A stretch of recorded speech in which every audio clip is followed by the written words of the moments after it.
I've got more stories I want to tell and more, further to go in developing as artists that I would like to do. And so, yeah, uh, Yeah, that all resonates. I mean, the time is ticking, yeah, look, I'm not the oldest guy on the road, but I'm 55, right? And yeah, so, am I going to work hard for 10 more years? 20? Certainly not 30. I yeah, mean, I can't expect that. And so, you're right. Like, time is ticking, and maybe, and I'm old enough that I've got friends that have just plain old dropped dead, from yeah, whatever. And you're like, I may have. yeah. It's like no time left at all. So, and by the way, I've sort of turned, because of my ridiculous show, I've turned myself into either a burgeoning or a lying producer of sorts. And so Mm, we'll see, because how when you first get started, you're like, we're doing all of these things, but none of them are actually a thing yet. But you have to get to where I'm at with nothing around you to get to the next block where you actually get to make a thing.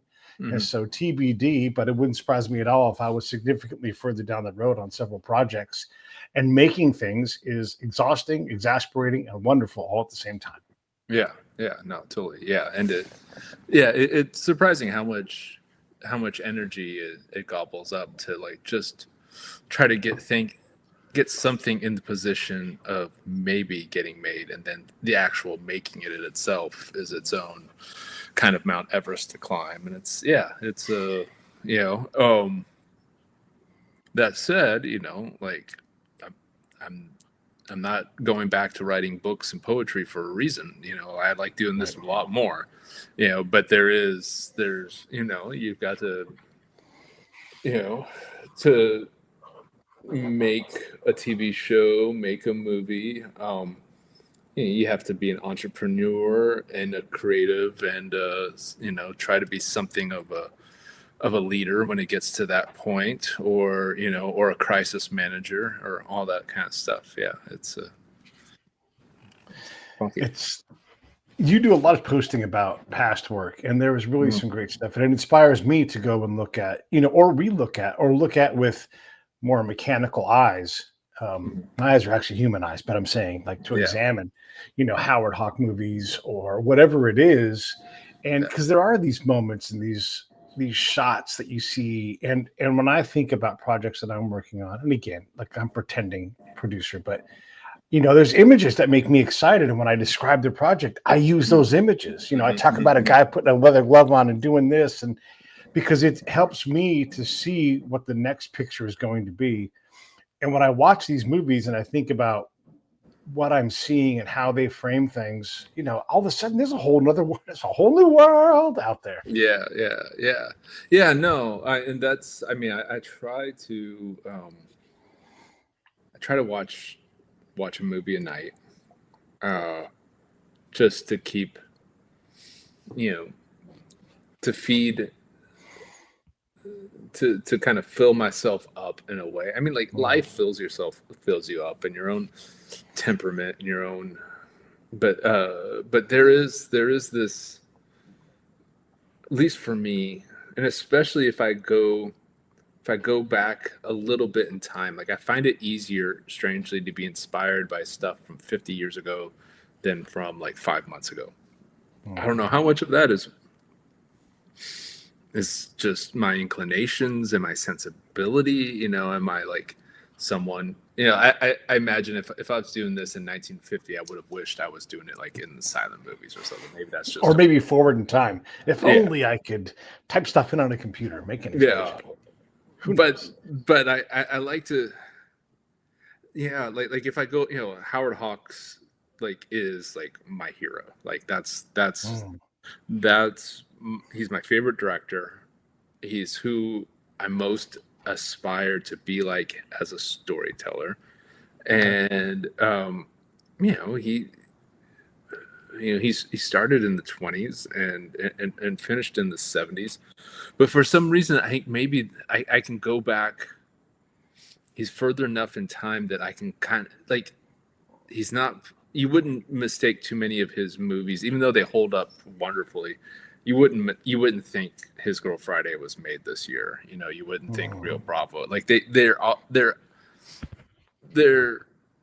they transcend their period, but they're also of their period. And I think in a way it's there because of that.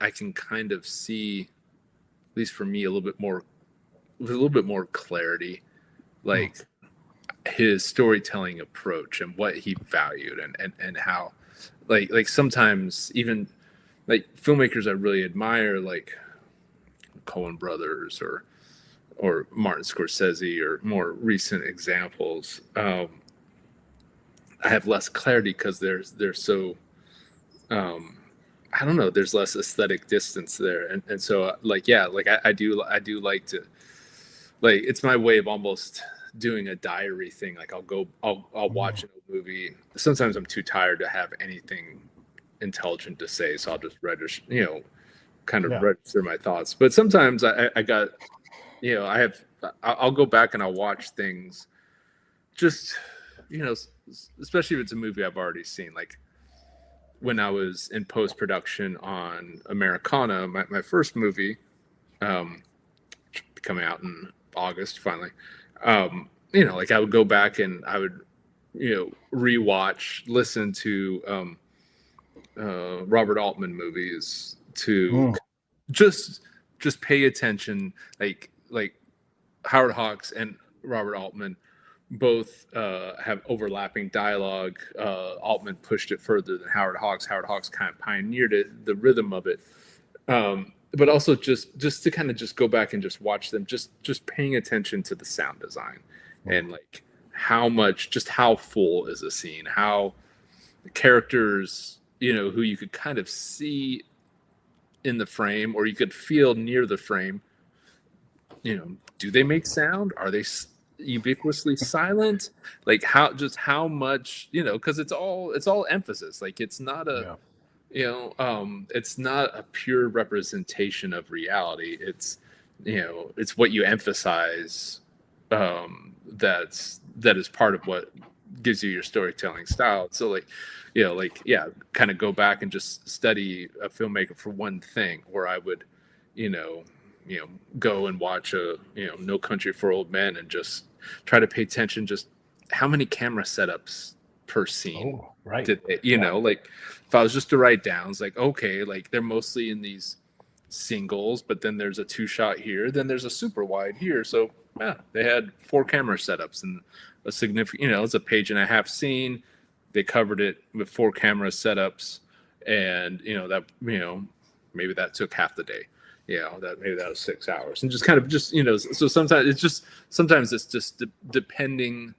If it's a movie I know that I admire and that I love and that I aspire to, I will rewatch relentlessly, and sometimes just isolating a variable just so I can kind of like pin down so it doesn't get lost. Just because like ultimately, what you're wanting to accomplish is just to tell a story, and people get lost and I think forget about the filmmaking, get absorbed in the story. But there's different ways of doing that, and different, the same story told by different directors is going to feel different. And so like if you can isolate these elements, you can say like, oh, this is why, I don't know, this is why these Altman films feel very alive and lived in, because there's all these different ways that it moves. Or this is why a Hitchcock movie feels differently, is because like, well, he's less capturing life, he's more manipulating you as a viewer, and you're not, it's less of a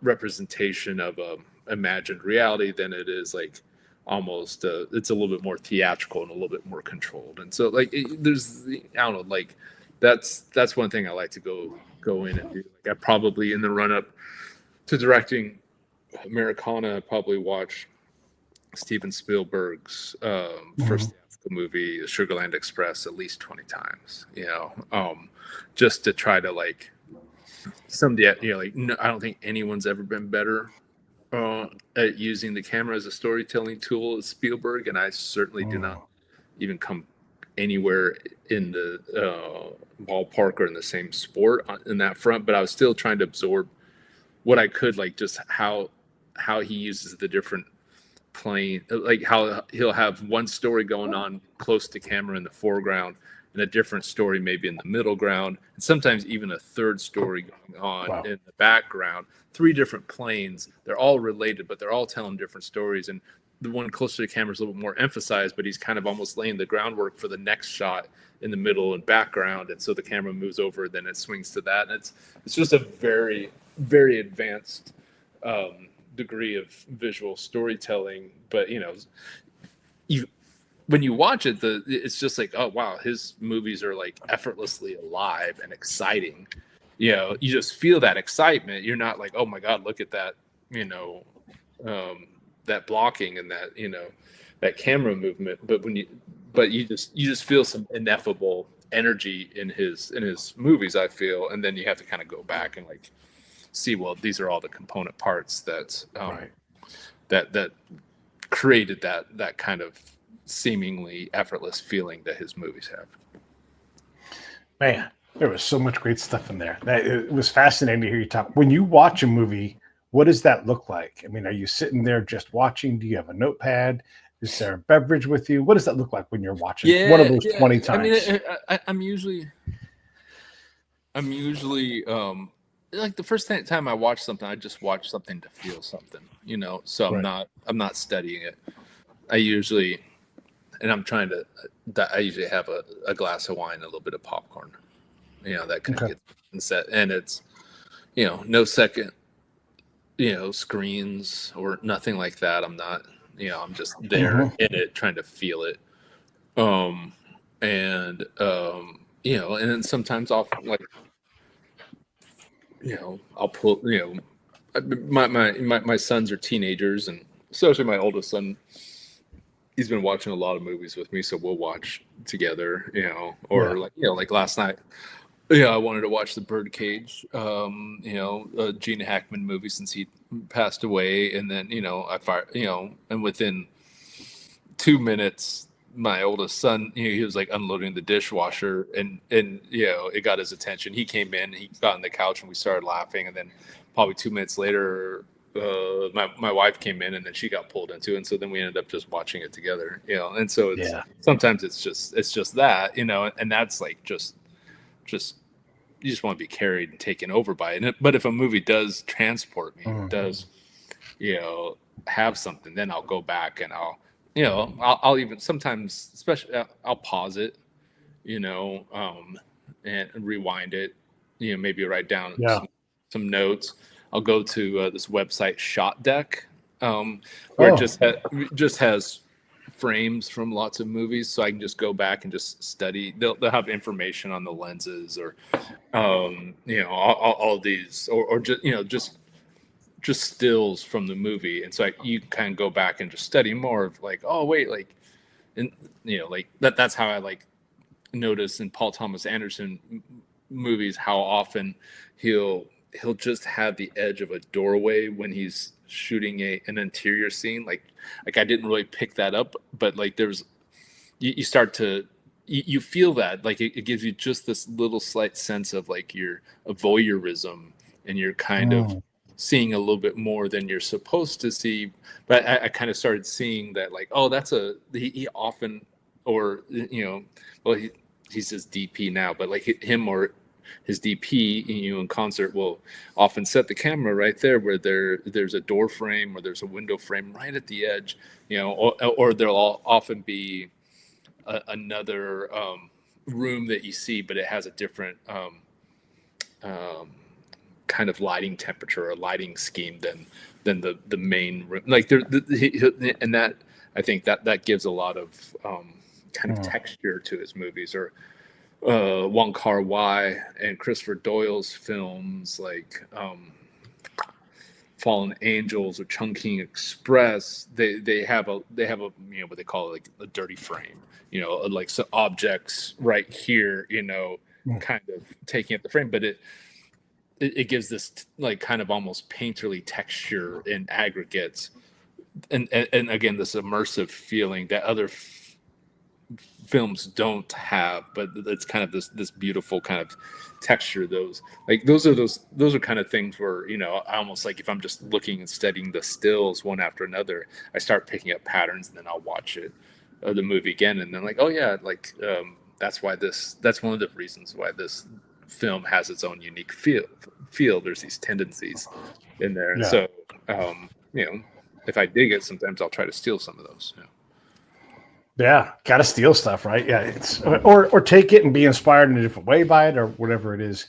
One of the things, and I'm going to drive the English dude in you a little bit crazy here, but one of the things I learned in combat, and so I've taken it to how I see creation of documentaries and film, is if I'm watching and I'm trying to, like my first pass is usually like, let me be entertained and just like not think about anything and just enjoy it.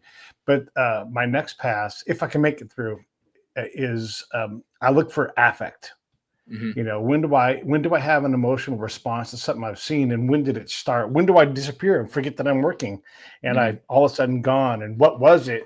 And that for me has taught me a lot about what happens before that emotion arrives. Like whatever it's going to be, a tight shot on a face, whatever it's going to be, all the things that you might do, or what colors are in the lighting, because I'm still like I'm a neophyte of this, and I'm not a director, right? But I'm still looking so I can understand to explain, these are the things that we're trying to do. Because at some point I'm going to sit in front of a screen and say yes, no to stuff, and more or less, or whatever, right? Yeah.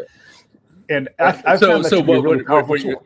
What you're talking about for your own stuff, are you doing like scripted stuff or more documentarian or unscripted or all the above? Yeah, I mean, I think all of the above, some of them are still like, I have to get them out of my head and on, but I'm trying to think about what these images are, because you only get so many things to communicate in a written form or a deck and everything. So, but there is a project with a fight. We've got a book up here somewhere. It doesn't matter. There's a fight from the late 1800s. It's one of the very first prize fights, and it's quasi-legal. And look, we don't know what that looks like. There's no film from that time. There's really no recorded sound from that time. And so I've got to concoct all this stuff. Now, it happens in my hometown, so I know a lot about that area, and it's largely undeveloped in the same way it was back then. But these images, I've got to figure out what this looks like, because this fight is big and gruesome, So anyhow, I'm just trying to like add to my quiver, like all these shots from, I didn't know there was a thing called shot tech. Now what's in my queue, I'm going to be looking at that. Yeah. But just seeing how you create things and how like, hey, look at that, like things you'll never see. Like that's what, when you really listen to a song, all of it, and you're hearing every bit of it, and you realize that someone's got a rare, thing or whatever it is. I've seen colors in a shot that I didn't know that were there. And I'm like, why is that color there? Like it'll be something that's lit in the back of the shot or something, and it'll have a warmth to it or a coldness to it. And I look, in my mind, I'm like, oh, that's intentional. I mean, obviously everything lit is intentional, but that coloring to me is doing something. It has a purpose there, whether it's stylistic or it's meant to create emotions. Yeah. Yeah, no. Yeah. I mean, I think that's the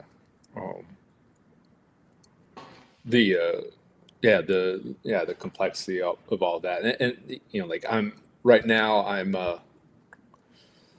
hoping maybe this, I have like, I'm trying to cast, I have financing for like, what looks like to be my second movie as a director.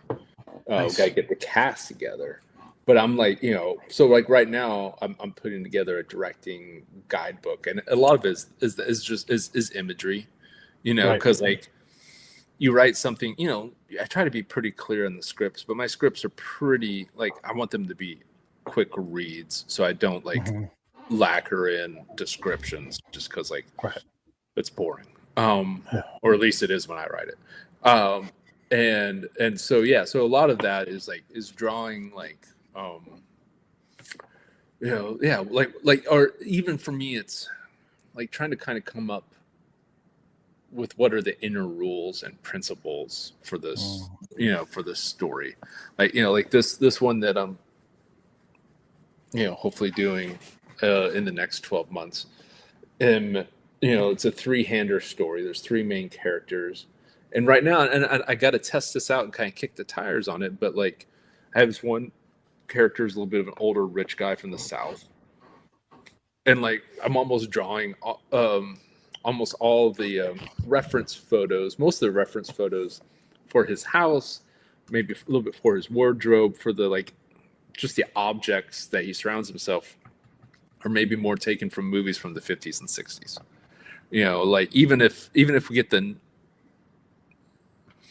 if we, if it's not all vintage items, but just the color scheme and the textures Mhm. being from like, Cary Grant in North by Northwest or what have you, or Burt Lancaster in The Swimmer or something like that. Some strange. And then I have another character she's kind of a trailer park gal, and a lot of my references are from like, like, yeah, 1977 to 1984, and it's like, a little bit of Daisy Duke from the Dukes of Hazzard, a little bit of like, like Sissy Spacek, my favorite actress ever. Mhm. Some Sissy Spacek references, some Deborah Winger, some different things of that. But also part of the idea is like the colors, the color schemes. Like she probably doesn't dress in clothes from there, but like, can we get like the colors and textures and a little bit cheaper fabric like you would find from those references for her character, and that would be like an inner rule, and then we can go from there. And then the third character is like a kind of an ex-con guy, and I think I'm kind of looking at some of these kind of like, I don't know, 1990s type of like brooding like late 80s up to the 90s reference points, like Ray Liotta and Something Wild, or like Vincent Gallo and Buffalo 66. These kind of this kind of era of these kind of like tough guy type characters in their dress, and drawing inspiration from them and like say the silhouette or the profile. And so it's almost like the idea, part of my job, I think, as directors, like, okay, like these are almost the principles. Then I hand this off to like the production designer, cinematographer, costume designer. Okay, like you guys are much better at this than me, but like within like just so that it's not just a random thing, but like here's some just inner principles and rules for this. And so keep that in mind, but then like see what you can do with that, like just so that we have some principle. And so like a little bit of that to me is the like it's different now, because like it would be, I wouldn't go into that detail if I was trying, like, since I do have it set up with a financier, like it's not a sales document, it's more of a prep document. It's a different beast when I'm trying to sell something. Then it's much more of like, look at how how this would look in the marketplace and how appealing this is, and how it's like things that are kind of recent. Since this is a little bit different, I can lean a little bit more of like, no, actually here's a couple buckets for us to draw inspiration from, and let's within that grouping, let's see what we can come up with together from those buckets. And so it's a different animal. There are so many products you have to create to communicate all the things and how you see this for yourself or somebody else. Is it a sales document? Is it a marketing document? Is it a document that, oh, this person happens to love this particular document, so it's a Pete specific thing?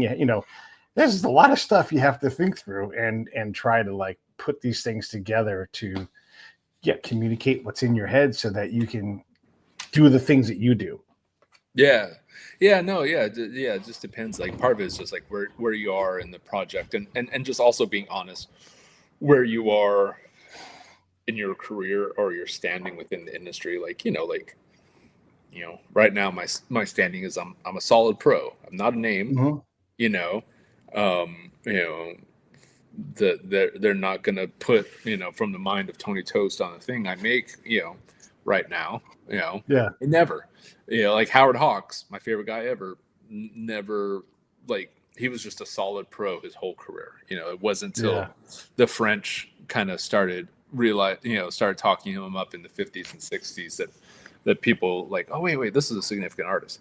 Anyways, I'm not Howard Hawks, but I'm just saying, it's not like false modesty. I'm just like realism. Like I'm a solid pro. I've got a good a good track record. I work steadily. I have good relationships in the industry, but to convince someone to invest millions of dollars, I've got like, my name's not enough. My track record's not enough. Right. I've got to provide either an idea of a bankable genre, or I've got to deliver a bankable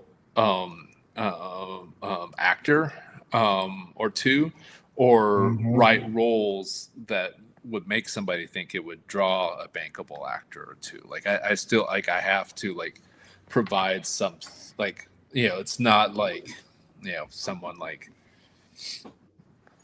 obviously, like Martin Scorsese, it's a Martin Scorsese film, like, I mean, maybe, whether you want to invest $200 million to make one of those, mine's more like sub 10, but still, it's even to take, to make a Tony Tost movie, it costs a few $1 million, and that's like, they're going to want that money back. And so like part of my job is to like, because like no one owes it to me to finance my shit. Like, I've got to provide to them, like, here are the reasons why you can invest in here, not just because I'm a good guy, not just because I'm a creative guy. Who cares about that? There's lots of good guys, lots of good creative people, and stuff like that. Here's what I can offer, and that, here's the genre I'm working in. Here's the characters I'm offering. Here are the kind of cast I think we can get from that. Now let's talk about, like, well, okay, how much, are you interested? And if so, like, okay, what's a responsible budget level or kind of scale for us to tell that story? And that's part of the game.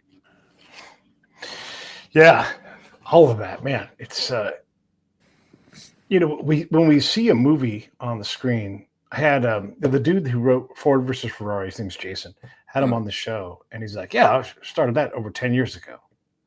It's a period piece. It's about race cars, and you have to find not only the people that will listen to you, maybe even invest in you, but also is the right time for a period piece about race cars. And it wasn't easy. And even then, when he got there, and look, this is not against anybody, but he had to share the writing credit with the the Butterworth brothers. And so, to get this thing made, he had to give part of this up so that he could actually make it happen. He gets to go on to do other things. The movie's a smash hit, but there's also that part of it too, where to do this thing, you don't get what you want, at least not initially, right? Later on, maybe, but you get what you get, and that's where you work that project from, right? It's the things you need, probably you get, but you don't get everything. I don't. Yeah, I mean, very rare exceptions do you get everything. I mean, I've got, and sometimes, I think in most cases, like in my own, in my own career, it's been, I have had a couple, like Americana is basically like, that's the movie I wanted to make. Like, it hasn't come out yet. That's the movie I wanted to make. Like, no one took it away from me. No one forced me to change any scenes. I got notes from the producer, from the studio, but they're pretty much like, here's your budget. We stayed on budget. I think we actually came in under budget. We stayed on schedule. And then we, I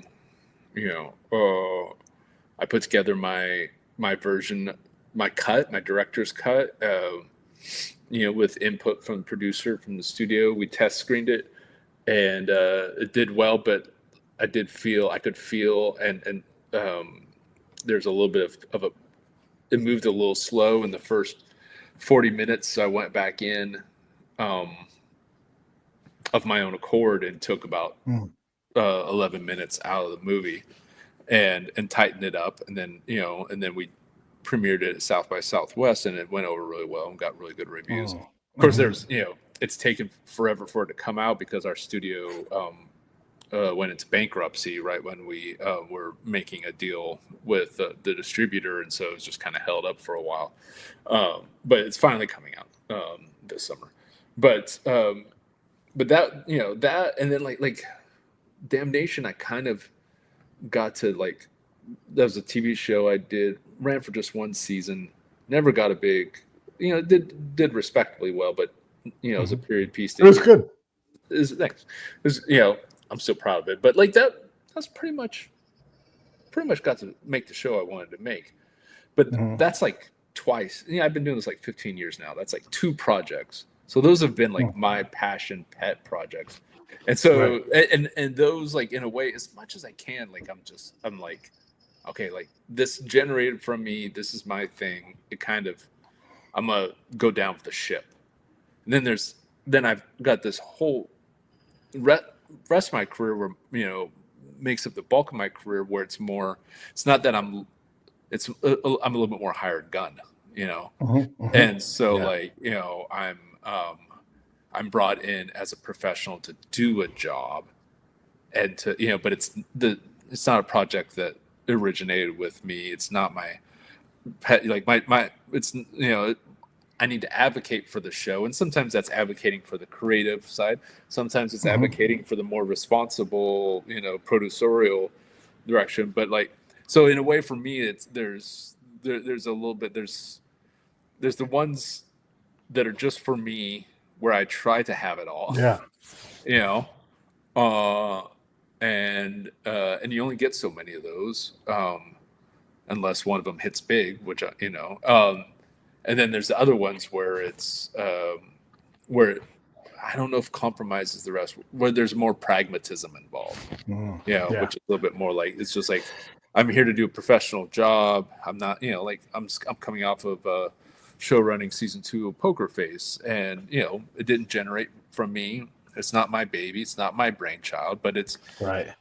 I'm brought in to run the show, and to lead the writers' room, and to do all these elements, and to do it at the best of my abilities, and to like a certain level of achievement. But at a certain level, it's Ryan Johnson's creation. I'm kind of there doing it in his stead, and so that I think for me, it always depends on what your role is on that project. Like if you're a features writer, I've got like a mini career writing movies that haven't gotten made yet. Right. But like like I've worked on movies that have gotten close, or I've done like rewrites on movies that have gotten made, uncredited ones. And in those, it's like I come in like it's usually the director, or it's the studio, or whoever's vision, but it's like I'm there to serve their, like I'm the replaceable part. I come in and I try to get it either, so if it just write the scenes that they'll make them want to film it, as opposed to like, this is my baby and I nurse, I brought this out of nowhere and I'm overseeing it. But in the world of features, very few people have less power than the writer, but it's a different it's different animal if you're a writer director, or if you're in TV, and especially if you're a creator. It all depends on the role. Like all of that falls under the rubric or the umbrella of like writer or screenwriter, but they're very different. They're different roles, and you have different cards you can play. Like if you're a writer for hire on a feature, you've got like you're there 1 week and you can be replaced next week. But it's a different thing. The writing world is getting harder, at least in my mind. I mean, you can always be creative, but there's so many people now that they've lowered the bar on what it takes to get in the door in terms of, I have a screenwriting thing that I do. So it's interesting. When you were working on Poker Face, did you watch a shitload of Columbo? We watched a fair amount. Like we watched as the writer's room, we probably watched it 3 or 4 episodes. I mean, but those are like like almost movie length. I mean, there's a certain amount, like you don't want to overdose on it so that you're just over ripping them off. But you kind of want like, okay, this is kind of the source inspiration. It behooves us to go back to it, because like that's the spirit of what Ryan had in mind. And then honestly, going back, and I do know that like just on my own, I would rewatch season 1 episodes a lot, to kind of, because it is, Ryan's got a unique sensibility. It's a show. It's a kind of a comfort TV show, but it has its own rhythm. It has its own inner logic, and so I did really try to study that first season as much as I could, and then when it was time to be in post-production and I was doing, my pass on editing episodes, I would go back to season one, just to get a sense, like, like, again, all these things of like my job, my basically like my goal, like, I'm show running it, but it's ultimately Ryan's baby, in collaboration with Natasha. But like my whole approach in post production is just like I'm trying to like I'm never gonna get it in the end zone. I'm never gonna like produce a cut where Ryan's just like, oh yeah, there's nothing for me to do here. He's gonna do, but like just try to get in the red zone. Just get down there within a nice little field. Maybe get down to the 10-yard line so that he can just come in and I like to think I think that happened quite a bit where kind of got the episode pretty close, like did whatever like kind of bigger surgery was needed, kind of got found some moments and stuff, and then handed over to Ryan and he puts the finishing touches. Maybe a couple scenes get reshaped, but it's recognizably the same thing, and the it's kind of a win-win. I get to like put my stamp on the episode and he gets to oversee an episode, instead of it taking him 2 weeks to work on it, maybe it takes 3 or 4 days, so there's less work. So it's kind of a win-win. That was a little bit of the goal there. But then again, like there's a totally different thing for when I'm like editing Americana or Damnation. Like I'm just trying to, it's me. Like I'm just trying to like, studio and other people have voices and stuff, but ultimately I'm just trying to make myself happy. And so that's a little bit of a different, it's a different thing, Yeah. Yeah, it's sort of like when was it Don Johnson that did Evening Shade, or was that Burt Reynolds? When Don Johnson had his own show, he's like, I'm working 20 hours a day because it was all him. It was all his responsibility, and but he loved it too, though, right? Like because he was delivering this thing. Yeah, it's interesting. I've been watching a lot of Flipper episodes from the olden days. Flipper, that's the talking dolphin? Yeah, it doesn't talk, but it speaks dolphin, and they understand it, and it understands them, right? Yeah, and it's from the 60s. There's a couple funny things about that. The first funny thing is the guy Brian, who's the actor, who's the dad. He's like a real dad. He's like, hey, don't mess around, or there'll be consequences to pay. And he's like firm, and he's not dumb and goofy. And I love that because the modern dads are always dumb and goofy, and the kids outsmart them all the time. But he he took some of that money from Flipper and he's like, I'm going to start writing some screenplays and put together some products. Then he got in a bad motorcycle accident and wasn't able to really act anymore. And he might have been like, he may be a paraplegic or a partial like paralysis thing. And so he bought the rights to the book that ultimately becomes Blade Runner, right? Okay. And so he's like, he owns that thing. And so when they make it, and it took years to get Blade Runner made, and then along comes Elon Musk, who makes the Cybertruck based upon this thing. So Brian is the Cybertruck's grandfather of sorts. Just like these creative endeavors can create these crazy paths over 50 years that you're like, oh my gosh, these things are all linked together. Anyhow, there's that about Flipper. But also, they really went into the studio and they really played the harp and they really had musicians play things. And maybe this is me, but I love it. I hear it and I'm like, that's real music. Yeah, it's real music, and they use like stock footage. It's real early, and so it doesn't all have continuity. But for the time, it was really remarkable. And they were shooting underwater, and it's just neat to see them do these things. And when I think about projects that I want to do, one of the things I'd like to do, I don't know if I can afford it, but I'd like to have real humans playing real instruments. I don't mean like keys that simulate. Like I'd really like someone to play the horn if we need a horn or whatever it is, as much as possible. But when I see older things like from the 50s, 60s, when they really had to do these things, there is a richness that I perceive, but maybe that's just me being nostalgic. But what are your thoughts on the richness that you get from these old things where you had to do your own effects, not all special effects in a computer, that kind of thing? Yeah.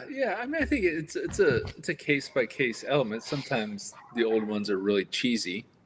Yeah. And then, but there is something charmingly handmade. Like that's something that I'm drawn to, regardless of the technology, that sense that this like human people made this thing, and it wasn't just kind of emitted out of a like it's the daydream of a person or a group of people as opposed to being the daydream of a corporation or of the emission of a it's not just brand maintenance. Right. And so there is something like, I mean, we like real musicians playing real instruments. I mean, I don't know how much that's going to change with the AI. Hopefully, not too much. In my Right. experience, that's still mostly how it's done. You know, Mm-hmm. Mm-hmm. um, and and like that's part of the like. It's really fun. Like I find like, do you know what, like loop groups are? Tell us.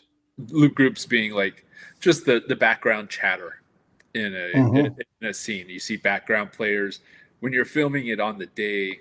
They're not really talking. They're just kind of mouthing, pretending to have conversations, just so that it doesn't interfere with the sound. But then depending on your own taste, like you want the sense of a room, and so you know get loop groups together. Sometimes it's like depending on the makeup, maybe it's like four dudes and four gals, and they come in and they just kind of improvise,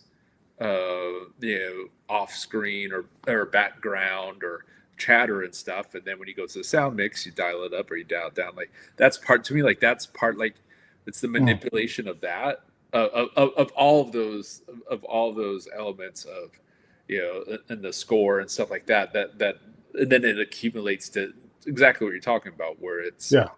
there's a texture to it. There's a Yeah. it doesn't feel like it doesn't feel a little bit too slick, and that Mm-hmm. like you know practical effects, like a movie like John Carpenter's The Thing, where you have these great grotesque actually made Yeah. alien effects. Like there's no like digital effects can never be that charming. There's Right. something Yeah. about the physical. But that's so that's I don't know. I'm talking in circles, but Yeah.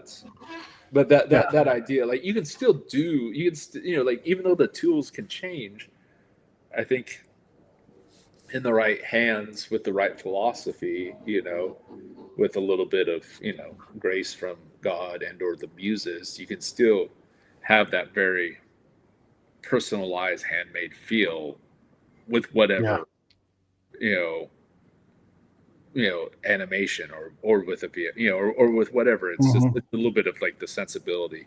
uh, um, yeah. Yeah. And just there's something about human skin, musculature, and strings actually interacting as opposed to just a punch on a keyboard or even just a punch on a pad, Yeah. where these things come out.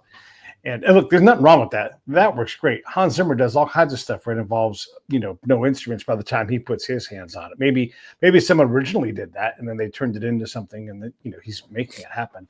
And obviously he's really good at what he Yeah. does. But yeah, there is something great about just, the some of the older techniques that are out there.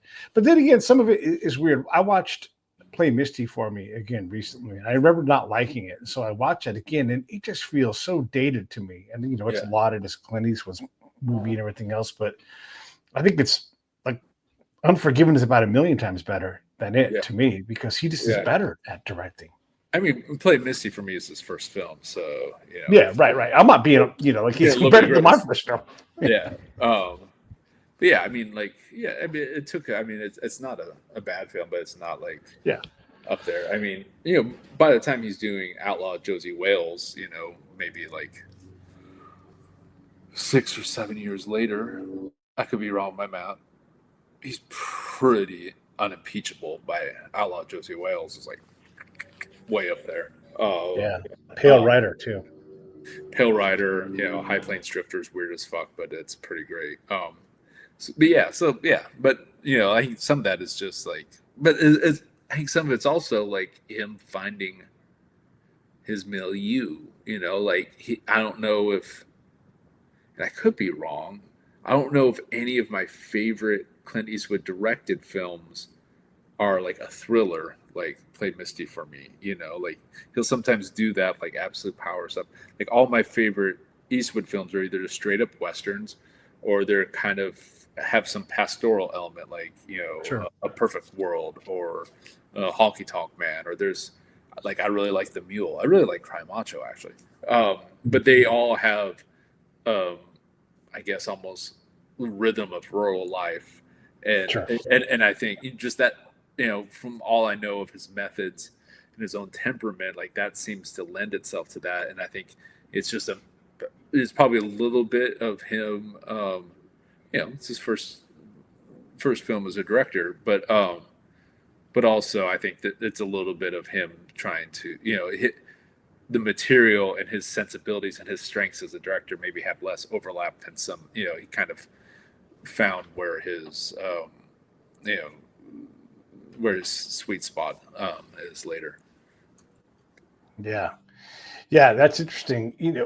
We had Krista McCullough on the show, gosh, a long time ago, and she was saying, she'd love to be like a song and dance gal. She'd love to write comedy, but what she writes, she's really good at writing that, and she gets Shonda Rhimes' voice, and that's why she gets to, or has gotten to work with her. But she's like, I write drama, and as much as I want to write other things, and I can, what I'm great at is killing people off every episode and inventing catchphrases. That's what I do well in a dramatic setting. And she's comfortable with that. And look, it's fine to be comfortable with that because she's really good at it and successful. Yeah. No, I think it's some of that. Like, yeah, it's like, it is a competitive, like if you're good at something, I mean, I think there's something to be, yeah, I mean, I'm a little bit like, I'm, my milieu or my brand is like, I'm kind of like, I joke. I'm like I'm like, if you can't afford Taylor Sheridan, like maybe I'm maybe I'm next. I'm not next on the list, but I'm on that next, tier or two down. Like I'm like, your plan B, your plan C, if you want to be in Taylor Sheridan world. But it's kind of that, like I do kind of blue collar, kind of flyover stuff. Like that's kind of where I grew up. It's kind of stuff I'm drawn to. But it's also like, well, that's kind of where I don't know, like that comes more natural to me. Like there's a world where I would love to do like I don't know, the Guns of Navarone or something, or something like that. But it's like, that's, even though that's a blue collar aesthetic, but that's not like, I don't know, it's a different genre than I've worked in, and it's a bigger sell. Like it's a higher likelihood of it, like just not even that I couldn't write it well. It's just just a tougher sell, because I have less of a track record on that kind of stuff. And there's other people who do have a track record on that stuff who will, who are like, even if I went up, to like, they decided like, my agents are just like, hey, they're open writing assignment. They're looking for someone to, redo, the Dirty Dozen or whatever. But if I walk in the room and the guy who did American Sniper walks into the room, like the guy who did American Sniper is probably gonna get it, and so that's that's also part of the reality of it too. It's a competitive marketplace. Yeah, for sure. By the way, I'm glad you said Dirty Dozen, because the actual Dirty Dozen, Jake McNeese and his boys, there's a book about that called First Jump. And that thing's dying to be made because those guys were hard asses. Yeah. And so those dudes jump into the Battle of the Bulge, and they were desperate to get in, but they couldn't because of weather. And so there was this tiny little sliver where maybe they could get in, maybe the planes could follow them. And because they were trailblazers, so they, Jake and his boys jump out, and they tell Jake, like, hey, pop the black smoke if it's no go, and we won't continue the mission.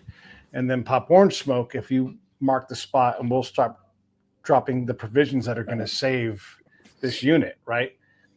He's like, there's no black smoke in my rig. It's only orange smoke. I'm going in. Yeah. He just jumps out, and he lands by a German tank, and he's like, I don't care. Got to save these guys. Just, it's just full badassery. There's no failure in this mission. I'm going, That's pretty bad. It's just so good, you know. So yeah, please make the new Dirty Dozen and just tell the actual story, because it's and that's just one of the things those guys did. They're insane. Yeah. Dirty Dozen, man. I love that. I love Dirty Dozen, or like Guns of Navarone, like you said, and just do a modern take on that. I've thought about that quite a lot. Because it's just goodness in those stories. They're fun, you know. Do you write fun stuff though, or because your stuff's pretty intense a lot of times? I mean, I think it's fun. Damnation. Yeah. Okay. Yeah, good. maybe that's just my idea of fun. I mean, my idea of fun is like I don't like my idea of like. No offense again. Like my idea of fun isn't like a Ryan Reynolds action movie. Like my idea. Oh sure, yeah. You know, my idea of fun is, I don't know, a samurai movie. Like that's fun to me. So there's no winking and there's no kind of nudge. They're kicking ass, and they're usually dudes with codes, and they usually die at the end, and I think that's fun, you know. So like, I mean, that's not the only, you know, like another movie. I think True Romance was fun. True Romance was tons of fun. Yeah, like I mean, like, you know, almost all Tarantino stuff is fun. You know, like real violence isn't fun, but cinematic violence often is, you know, like it's it's aesthetically pleasing, because you get that hint of excitement or danger of real violence, but you know, no one's actually getting hurt, you know, so that's, you know, like to me, like that's fun, you know. You know, pro wrestling and UFC are my idea of fun. So I don't know, you know, I think it just depends on your definition of fun. Do you, when you build a world, like, well, let's use Clint Eastwood as an example. You know, you've got Unforgiven and you got Will Money, you know, murder of women and children, all that kind of thing. And then you have that guy, Walt Kowalski from Gran Torino. Those guys related? Is you know, Will Money on the interior family tree where he's on the maternal side? And, you know, you would never look that guy up. But it turns out Walt, you know, and I mean, like, does Clint like build a world like that where these guys actually, they're I don't think, I mean, I've had no, you know, personal interaction with Mr. Eastwood, though, you know, I would love to. He almost picked one of my scripts to direct, but he went with another script. I was the, you know, silver medalist on that, and he didn't end up directing it. But I don't think, I mean, one, like what is it, David Scott Peoples, who wrote, I could be totally making that up, but you know, like the Unforgiven script, you know, was the horror killings. I've actually got, someone gave me like an old version of it.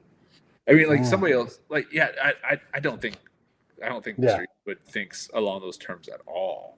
Like, you know, like I don't think he's not like, I don't think he's cute and clever like that. You know, like it's just like the things that they have in common are that like there's stories he wants to tell and characters he can play well, you know. And I mean, I do think though that there's a connection, you know, so like, you know, I don't think it's not like the Tarantino thing where there's like this universe and, you know, these characters relate to these characters or whatever that, but I do think, you know, Mr. Eastwood he built up, you know, through collaboration with Sergio Leone, the Man with No Name persona, then the Dirty Harry persona, and like, and he got to a certain apex cultural wise on that, and then I do think he's been, you know, the whole second half of his career has been him interrogating and revising and like kind of deconstructing that very persona that made him famous, you know. And so I do think there's a connection there. Like he built up this persona, and then as he's gotten older, and I think you know, I don't know, have you seen White Hunter Black Heart?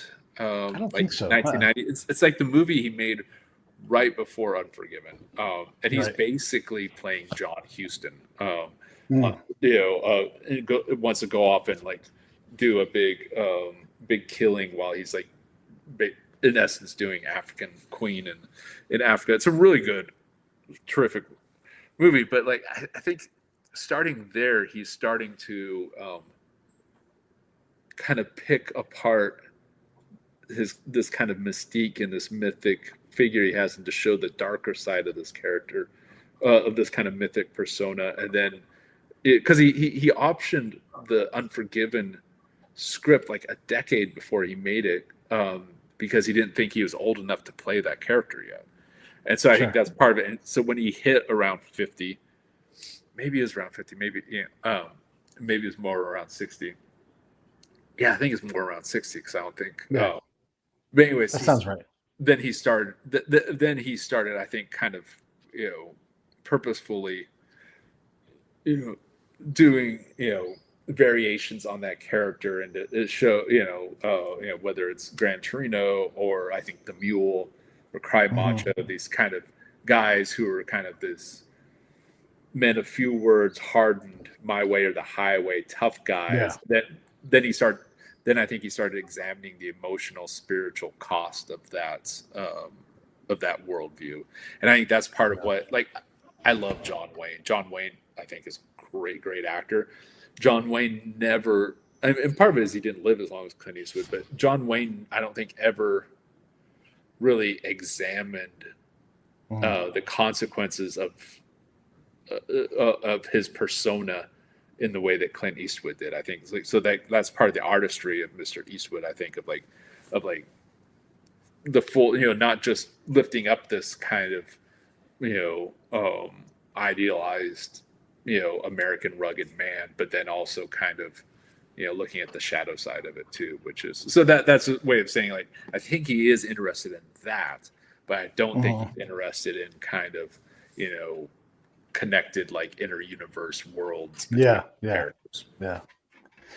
We're almost out of time. I got to ask you a little bit about Christopher Nolan, because his stuff is just like, look, it takes his time and he gets it done right, but all these different movies were time. I like to play with time in the stories that I'm working on. I'm like, hey, let's put this up front. But he is taking that to the millionth level. It's crazy how complex his stories are. Yeah, no, it's true. Yeah. And like, I'm really, like, my favorite Christopher Nolan movie is Dunkirk. And that has some time fuckery with it. Yeah, it got lost right away. I was like, wait, what's going on? Yeah, I mean, you have to kind of watch it the first time, and then it makes sense, because because in essence, all he's doing is because like one timeline like takes like a couple hours, one's over like a day and one's over a week, and he basically makes them simultaneous just so they can all emotionally climax at the same time, just so it can have a proper dramatic emotional structure. Otherwise it'd be a slog of exposition. And so he's like, and so like that's, and so once you watch it once, I feel like there's enough there that like that first watch is rewarding. Yeah. Then you go back, and then you're kind of like, okay, I understand, because he's not like he's trying to trick you. He's not like It's like, it's simply, I think it's simply that. It's just like, that is the most just emotionally resonant, dramatic structure he could find. Like, I think that's part of like people will critique Nolan or Quentin Tarantino or other people for like playing temporal games, but like like